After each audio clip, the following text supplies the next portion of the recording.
Questo sì che è un buongiorno.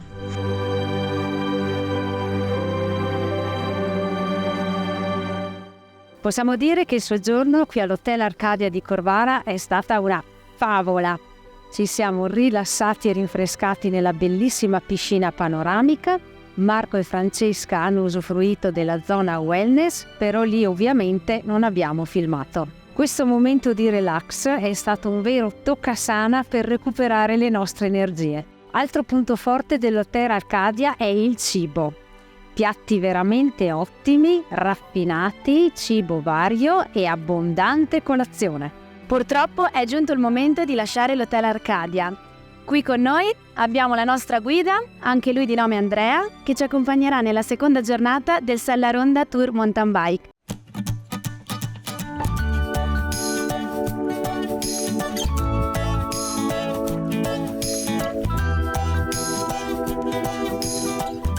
Francesca, ieri al termine della prima giornata di Sellaronda ti ho vista un po' stanca, direi. Oggi come stai? Sento le braccia e la schiena un po' affaticate, ma grazie alla sauna e alla piscina mi sono ricaricata. Andrea, ti chiedo dove ci troviamo qua ora e se ci fai una sintesi di questa seconda giornata di Sellaronda. Buongiorno a tutti, allora oggi ci troviamo qui al Colalzo, che è il punto di partenza di Corvara del Sellaronda. Poi andremo a fare una pedalata verso il Pralongià, che ci porterà a 2200 metri, per poi andare verso il Passo Campolongo, quindi cambiamo regione, andiamo in Veneto. Poi andremo a salire nel punto più alto del Sellaronda, 2500 metri del Portavescovo, per poi di nuovo ritornare al Pordoi, dove torneremo in Trentino e finiremo di nuovo a Campitello in Val di Fasso.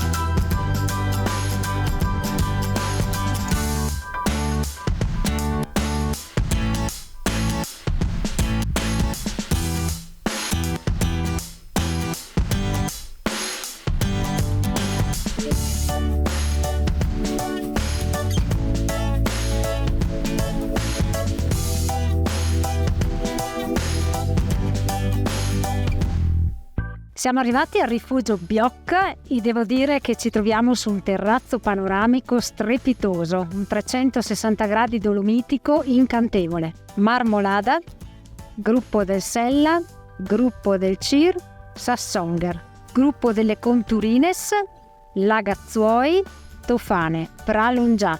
Io sarei qui ad aspettarvi in questo paradiso.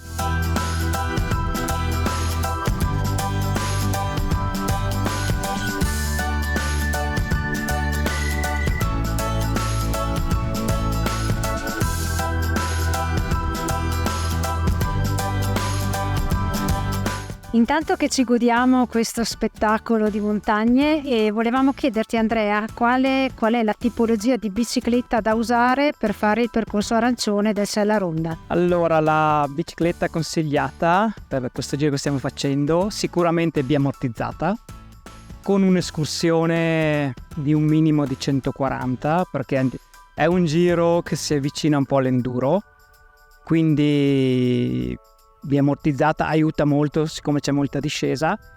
È possibile farlo con l'elettrica, però secondo noi può andare molto bene anche quella normale, in quanto si risparmia il peso sulla bici, che in discesa l'elettrica si sente molto. Abbiamo parlato del mezzo, quindi della bicicletta, ma chi guida la bicicletta, quindi il biker, che caratteristiche deve avere? Per affrontare questo percorso è necessario avere una guida media di mountain bike, cioè sapere affrontare le discese su una difficoltà di S1, S2 con sicurezza, perché ci sono anche dei passaggi al limite dell'S2 un po' più impegnativi, che se non si è tanto adatti si rischia veramente anche di farsi male.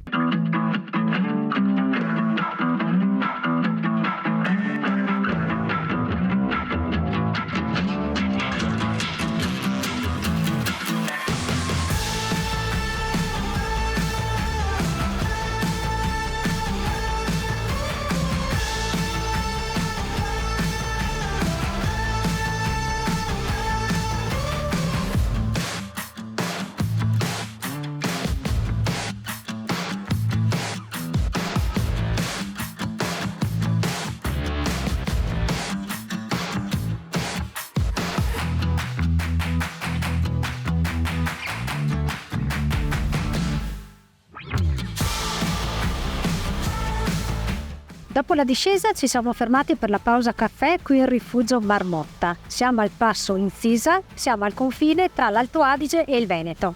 Andrea, volevamo chiederti qual è l'abbigliamento ideale per un biker. L'abbigliamento consigliato per un biker per effettuare questo tour: una scarpa con la suola un pochino rigida per eventuale contatto con sassi o per camminare, delle ginocchiere medie abbastanza protettive che sono molto utili in casi di scivolata, avere dietro una giacca antivento, antipioggia, molto importante perché il meteo qui in Dolomiti cambia molto frequentemente, uno zaino medio dove inserire una camera d'aria, una pompa, anche se in ogni valle ci sono i pulsi di assistenza, però è meglio sempre averla dietro.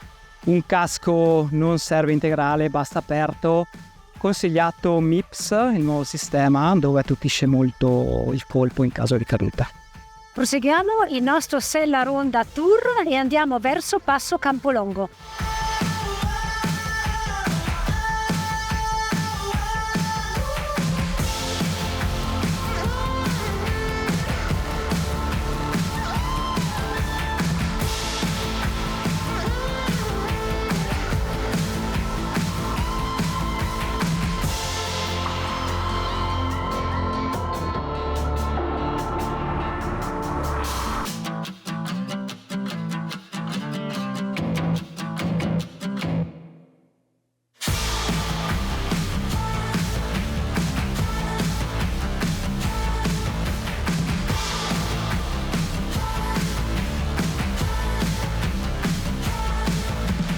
Ci troviamo davanti alla seggiovia che porta da Campolongo a Bec de Roches e qui ai piedi della seggiovia abbiamo pure un punto lavaggio per le biciclette. Arrivati qui al Passo Campolongo, siamo alla partenza della seggiovia Bec de Roches. Qui arriva il tratto più impegnativo, uno dei tratti più impegnativi del Sellaronda, così chi non se la sente come la nostra collega biker Francesca c'è la possibilità di prendere la strada statale ed evitare questo tratto per arrivare ad Arabba.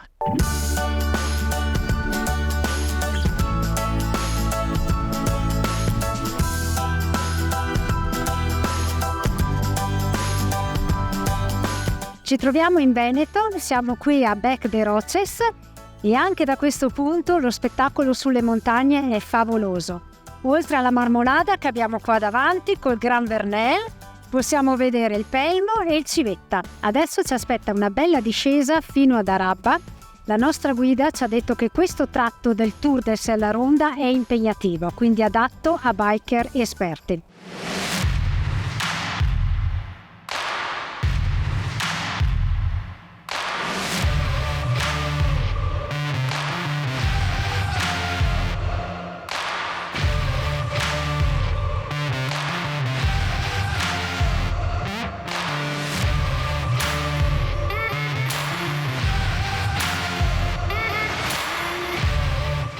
Bene, ci troviamo in un punto del sentiero dove c'è un passaggio di livello S2 di difficoltà.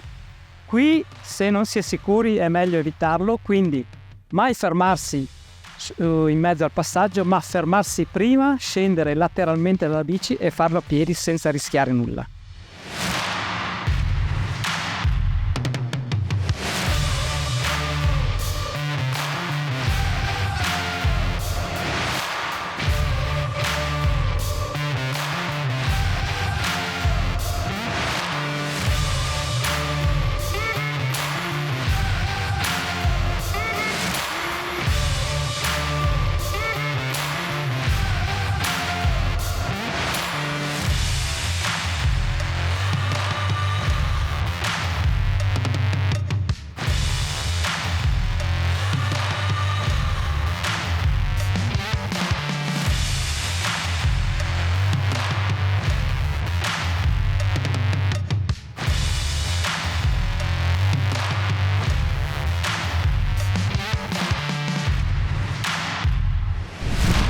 Siamo arrivati ad Arabba.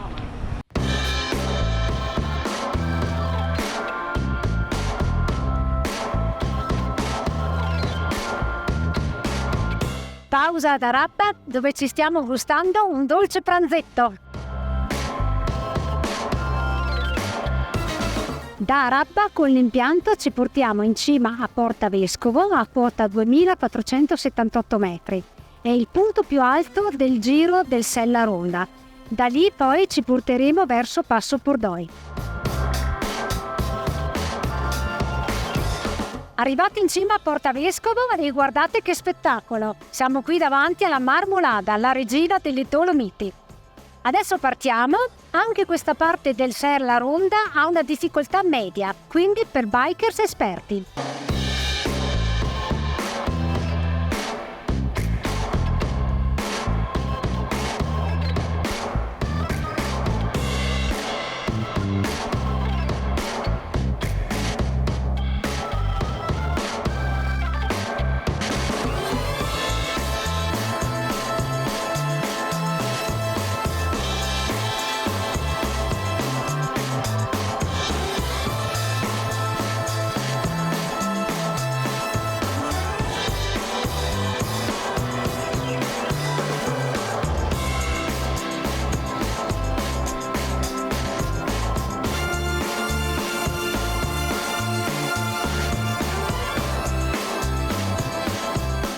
Le domande per Andrea non sono ancora terminate.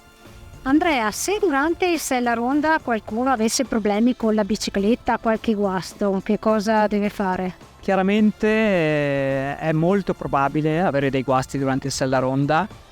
Tutti sono abbastanza attrezzati, però la maggior parte non sa usare l'attrezzatura, quindi la guida in questo caso può risolvere una rottura di catena, una foratura, un inconveniente sul freno, può intervenire rapidamente per poi portarvi il più vicino centro di assistenza e rimettere la bici in sesto per finire il tour.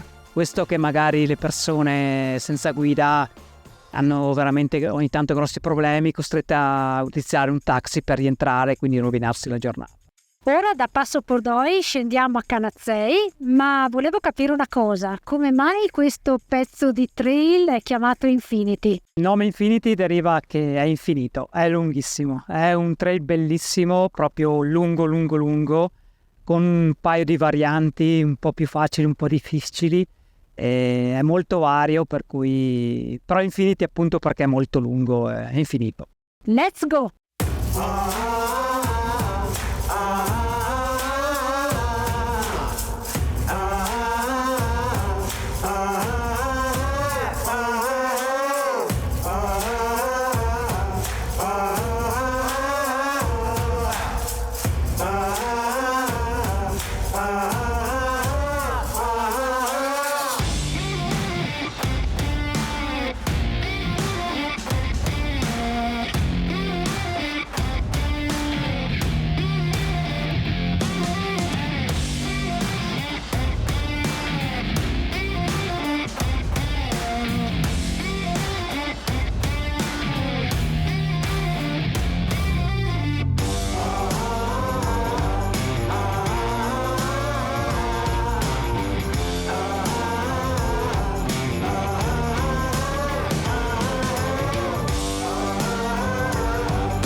Siamo arrivati nel centro di Canazzei e purtroppo è giunto il momento di salutare la nostra guida esperta di mountain bike, Andrea, dell'Alta Badia. Lo ringraziamo per la sua disponibilità e per le rassicurazioni che ci ha dato e che ci ha supportato durante questo giro del Sella Ronda. Da Canazzei, seguendo la pista ciclabile, rientriamo a Campitello di Fassa, alla funivia Corrodella, dove lì termineremo il nostro Sella Ronda Mountain Bike Tour.